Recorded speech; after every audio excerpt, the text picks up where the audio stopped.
وسوسوں کی شکایت کی تو اس کو آپ رضی اللہ تعالی عنہ نے یہی نصیحت فرمائی کہ حرام مال اور حرام کاموں سے اجتناب کرو، اور جب بھی کھانے کے لیے بیٹھو تو لقمہ حلال پر یا غفورو یا اللہ یا رحمانو پڑھ کر پھونک دو، اس عمل سے برے خیالات آنا رک جائیں گے۔ تو دوستو، اگر آپ بھی ایسے خیالات اور وسوسوں سے پریشان ہیں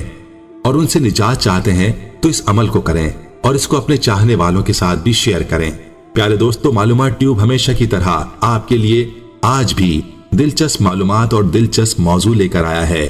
ہمیں یقین ہے کہ آپ ہماری دلچسپ معلومات کو اپنے دوستوں کے ساتھ فیس بک، ٹویٹر اور واٹس ایپ پر ضرور شیئر کریں گے تاکہ معلومات ٹیوب آپ کے لیے آئندہ بھی ایسی ہی دلچسپ معلومات لاتا رہے۔